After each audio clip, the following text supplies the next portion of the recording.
Hi viewers, welcome to our channel current affairs with Shailaja. ఈరోజు మనం 14 February current affairs చూసుకుందాం. Sorry అండి, video కొంచెం లేట్ అయింది. ఫస్ట్ న్యూస్ వచ్చేసి మణిపూర్లో రాష్ట్రపతి పాలన. రీసెంట్గా మణిపూర్ చీఫ్ మినిస్టర్ బిరేన్ సింగ్ గారు రాజీనామా చేసిన విషయం మనకు తెలిసిందే. అక్కడ రాష్ట్రపతి పాలన విధించారంట.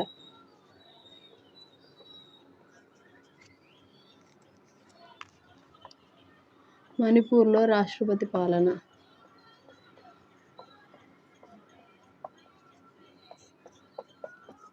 రీసెంట్గా మణిపూర్ చీఫ్ మినిస్టర్ బిరేన్ సింగ్ గారు అక్కడ జరిగే మత ఘర్షణ వల్ల మైత్రి మరియు కుకీల మధ్యలో జరిగే ఘర్షణల వల్ల బిరేన్ సింగ్ గారు రాజీనామా చేయడం జరిగింది. చీఫ్ మినిస్టర్ బిరేన్ సింగ్ రాజీనామా చేయడం జరిగింది.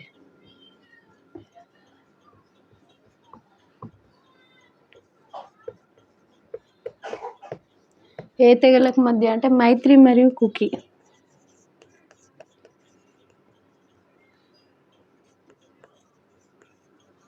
కుకీలకు మధ్య ఘర్షణలు జరుగుతున్నాయంట. ఈ ఘర్షణల వల్ల చీఫ్ మినిస్టర్ బిరేన్ సింగ్ గారు రాజీనామా చేయడం జరిగింది. తన రాజీనామా తర్వాత తదుపరి చీఫ్ మినిస్టర్ కోసం బీజేపీ పార్టీ కొన్ని సంప్రదింపులు జరిపిన తర్వాత బీజేపీ నేతలు పార్టీ అధిష్టానంలో సంప్రదింపులు జరిపారు, కానీ ఏకాభిప్రాయం రాలేదంట ఎవరిని నెక్స్ట్ చీఫ్ మినిస్టర్ చేయాలని చెప్పేసి. అందుకే రాష్ట్రపతి పాలన విధించారు.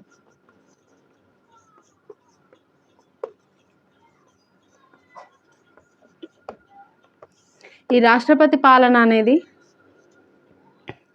మినిమం 6 months నుంచి 3 years వరకు కూడా పొడిగించుకోవచ్చు.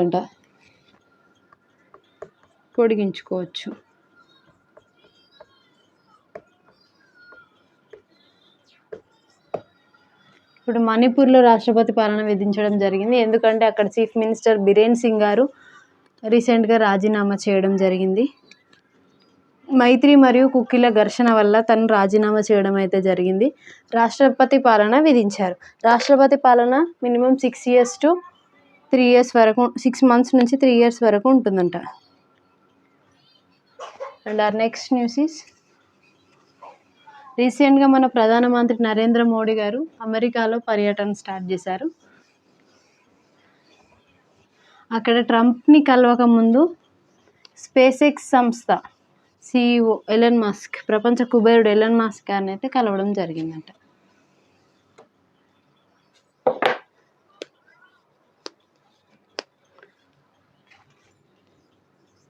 ప్రధాని మోడీ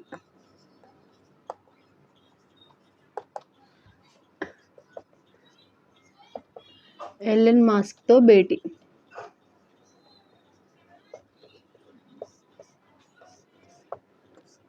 దేనిలో భాగంగా అంటే అమెరికా పర్యటనలో. ప్రజెంట్ మన ప్రధానమంత్రి నరేంద్ర మోడీ గారు అమెరికా పర్యటనలో ఉన్నారంట.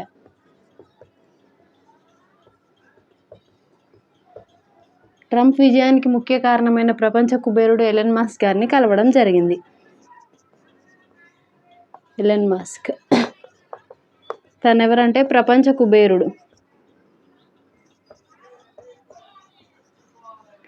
కుబేరుడు అంటే స్పేస్ ఎక్స్ సంస్థ CEO, ప్రముఖ స్పేస్ ఎక్స్ సంస్థ CEO.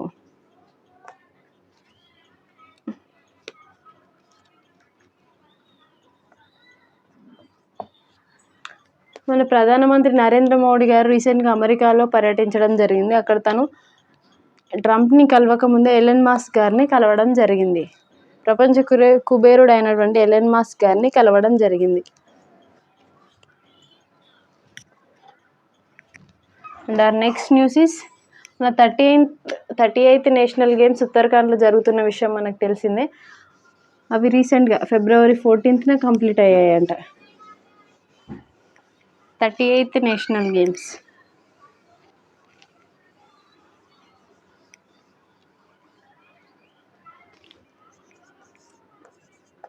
ప్రజెంట్ మనకు ఇన్ని రోజులు 38th నేషనల్ గేమ్స్ అనేవి జరిగాయి.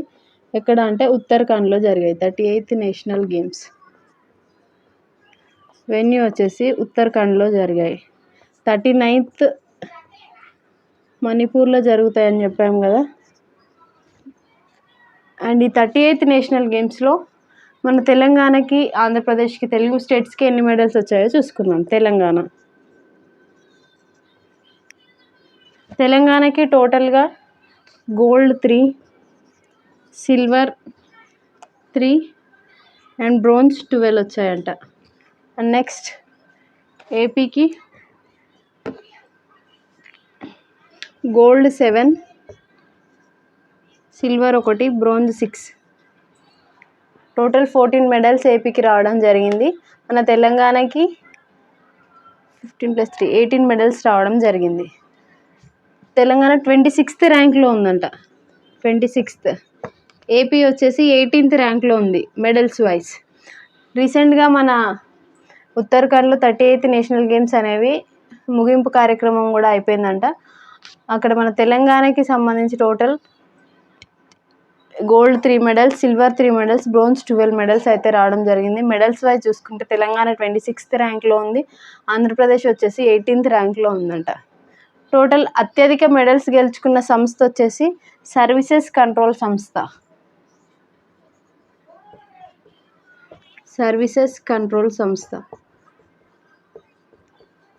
స్టేట్స్ వైజ్ చూసుకుంటే మహారాష్ట్ర. సర్వీసెస్ కంట్రోల్ సంస్థకి టోటల్ 121 మెడల్స్ వచ్చాయంట. మహారాష్ట్ర స్టేట్స్కి 198 మెడల్స్ వచ్చాయంట. అండ్ సెకండ్ వచ్చేసి హర్యానాకి 153 మెడల్స్ వచ్చాయంట. These are the news about medals won 38th national games.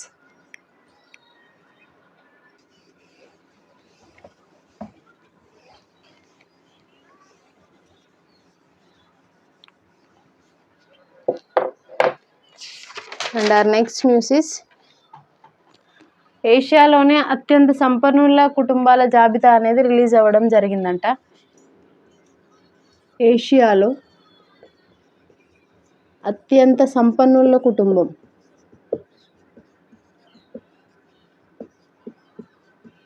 కుటుంబాల జాబితా అనేది రిలీజ్ అవ్వడం జరిగిందంట. టోటల్గా 20 కుటుంబాల జాబితాను అయితే రిలీజ్ చేయడం జరిగిందంట. అందులో టాప్ 1గా ముఖేష్ అంబానీ ఉన్నారంట. టోటల్ మన ఇండియాకి సంబంధించి 6 ఫ్యామిలీస్ నేమ్స్ ఉన్నాయంట. 6 ఫ్యామిలీస్. మరి ఈ జాబితాని ఎవరు రిలీజ్ చేస్తారు అనేది కూడా ఇంపార్టెంట్. రిలీజ్డ్ బై బ్లూంబర్గ్ సంస్థ.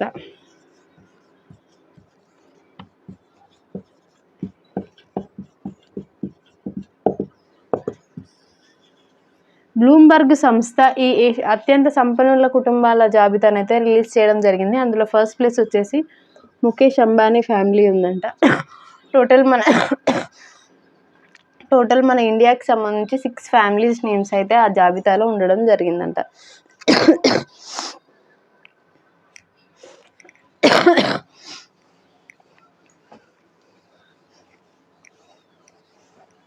And our next news is SC వర్గీకరణ ప్రక్రియ అయితే రీసెంట్గా కంప్లీట్ అయిందంట. మన తెలంగాణ స్టేట్లో ఎస్సీ వర్గీకరణ అనేది ప్రోగ్రామ్ సర్వే అయితే స్టార్ట్ చేశారు. అది రీసెంట్గా కంప్లీట్ అవ్వడం జరిగిందంట. ఎస్సీ వర్గీకరణ. ఈ ఎస్సీ వర్గీకరణ ప్రక్రియ కంప్లీట్ చేసుకున్న ఫస్ట్ స్టేట్, మన దేశంలోనే first state Telangana. First state to complete Telangana. దేశంలోనే అంటే మన ఇండియాలోనే ఫస్ట్ స్టేట్ అంటే ఎస్సీ వర్గీకరణ ప్రక్రియను కంప్లీట్ చేసిన ఫస్ట్ స్టేట్గా మన తెలంగాణ నిలిచిందంట. మరి ఈ ప్రక్రియని ఎప్పుడు స్టార్ట్ చేశారు, ఎప్పుడు నివేదిక సమర్పించారు చూసుకుందాం. స్టార్ట్ డేట్ 2024లోనే స్టార్ట్ అవ్వడం జరిగింది. October 11, 2024. February 3కి అయితే నివేదికను సమర్పించడం జరిగిందంట. 2025 నివేదికను సమర్పించారంట. మరి ఈ ప్రక్రియను ఎవరు ముందుకు తీసుకెళ్లారంటే ఒక ఏకసభ్య కమిషన్ అట. అదేంటో చూసుకుందాం. ఏకసభ్య కమిషన్ జస్టిస్ షమీం అఖ్తర్ గారి ఏకసభ్య కమిషన్. జస్టిస్ షమీం అఖ్తర్ గారి నేతృత్వంలో ఏకసభ్య కమిషన్.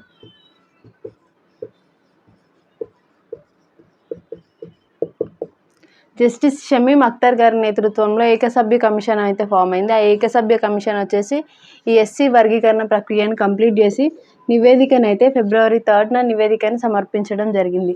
అయితే ఈ ఎస్సీ వర్గీకరణ కంప్లీట్ చేసిన ఫస్ట్ స్టేట్, దేశంలోనే ఫస్ట్ స్టేట్ మన తెలంగాణ అంట. And our next news is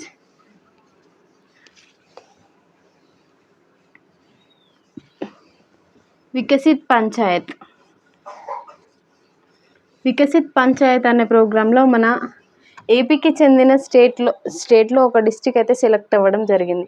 Viksit Panchayat.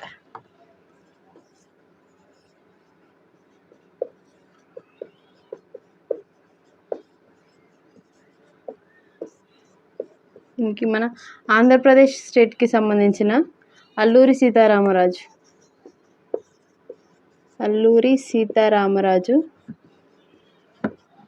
డిస్టిక్లో 15 పంచాయతీలు అయితే సెలెక్ట్ అయ్యాయంట. 15 పంచాయతీలు.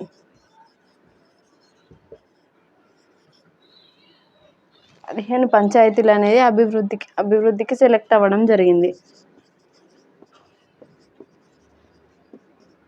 ఈ వికసిత్ పంచాయత్కి సెలెక్ట్ అవ్వడం జరిగింది.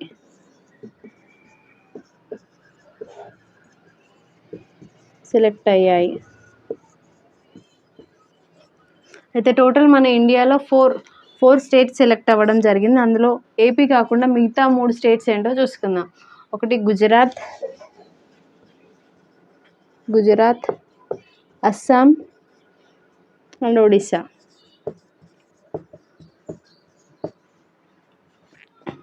ఈ వికసిత్ పంచాయత్ అనే కార్యక్రమానికి ఏపీకి సంబంధించిన అల్లూరి సీతారామరాజు డిస్టిక్లో 15 పంచాయతీలను అయితే సెలెక్ట్ చేయడం జరిగింది. దానిలో ఆ ప్రోగ్రాంలో భాగంగా ఆ 15 పంచాయతీలను డెవలప్ చేస్తారనమాట. ఈ మిగతా స్టేట్స్ ఏ స్టేట్స్లో పంచాయతీలు సెలెక్ట్ అవ్వడం జరిగిందంటే గుజరాత్, అస్సాం అండ్ ఒడిస్సా. మరి ఈ వికసిత్ పంచాయత్ ప్రోగ్రామ్ని ఎవరు నడిపిస్తారు చూసుకుందాం. By capacity building and commission.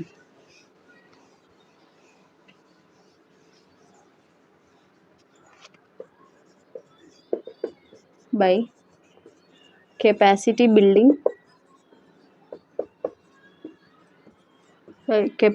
building commission and pyramid foundation.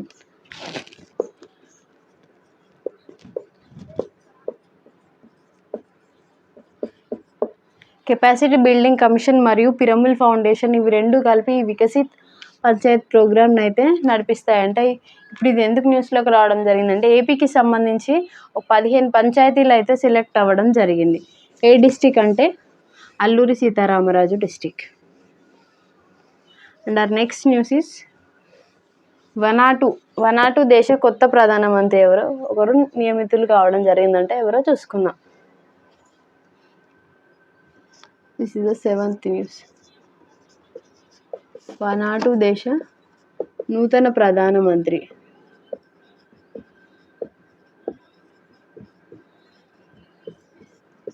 Vanuatu దేశ నూతన ప్రధానమంత్రిగా ఒకరు నియమితులు కావడం జరిగింది. తన నేమ్ వచ్చేసి జ్యోతం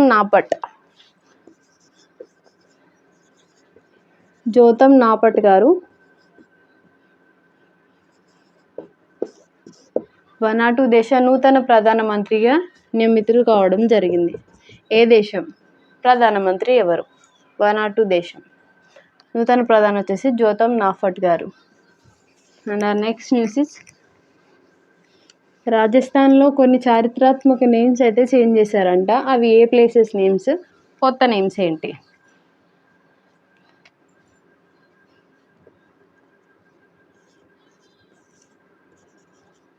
చారిత్రాత్మక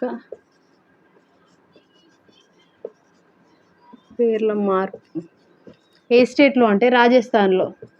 బ్రిటిష్ కాలం నాటి ఉన్న పేర్లను కొన్ని రీసెంట్గా మారుస్తున్నారు. అంటే వలసవాదుల పేర్లను కొన్ని వలసవాదులు వచ్చినప్పుడు వాళ్ళ పేరు మీద ఉన్నాయి, కొన్ని రీసెంట్గా మార్చడం అయితే జరిగింది. రాజస్థాన్లో 2 పేర్లను మార్చారంట, అవేంటో చూసుకుందాం.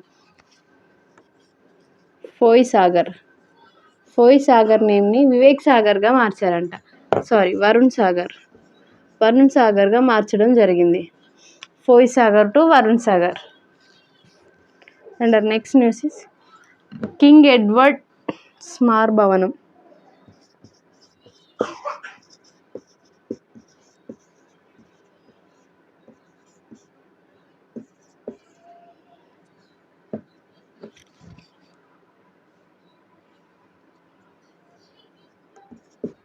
కింగ్ ఎడ్వర్డ్ స్మారక భవనం, దీని నేమ్ వచ్చేసి మహర్షి దయానంద్ విశ్రాంతి గృహ.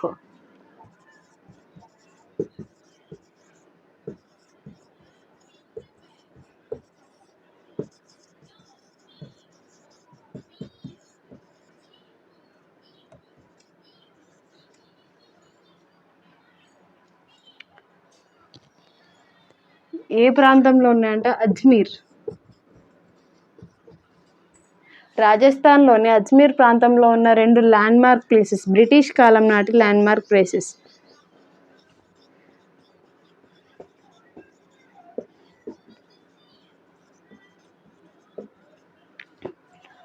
రాజస్థాన్లోని అజ్మీర్లో బ్రిటిష్ కాలం నాటి 2 ల్యాండ్మార్క్ ప్లేసెస్ నేమ్స్ అయితే చేంజ్ చేయడం జరిగింది. ఆ ప్లేసెస్ ఏంటి చూసుకుందాం.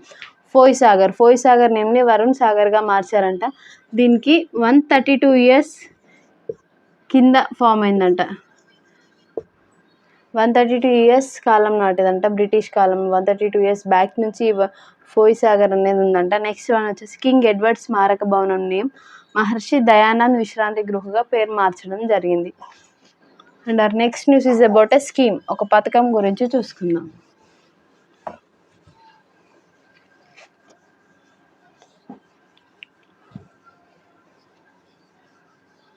ప్రధానమంత్రి సూర్యఘర్ యోజన పథకం రీసెంట్గా ఫస్ట్ వార్షికోత్సవం కంప్లీట్ అయిందంట. ప్రధానమంత్రి సూర్యఘర్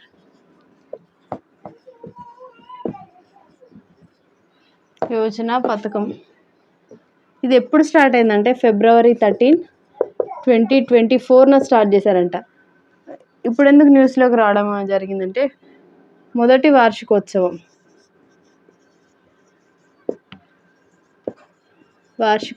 కంప్లీట్ అయిందంట. మరి ఈ స్కీమ్ యొక్క ముఖ్య ఉద్దేశం ఏంటి, అప్పటి ఎయిమ్ ఏంటో చూసుకుందాం. March 2027 నాటికి 1 కోటి ఇళ్లలో పైకప్పు సోలార్ ప్లాంట్స్ని ఏర్పాటు చేయడం అంట.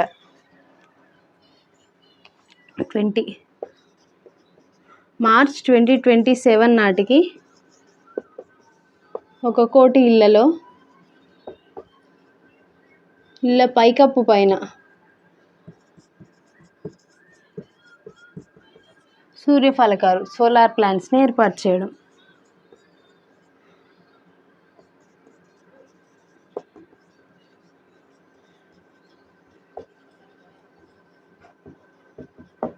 ప్రధానమంత్రి సూర్యఘర్ యోజన అనే పథకం February 13, 2024 స్టార్ట్ అవ్వడం జరిగింది.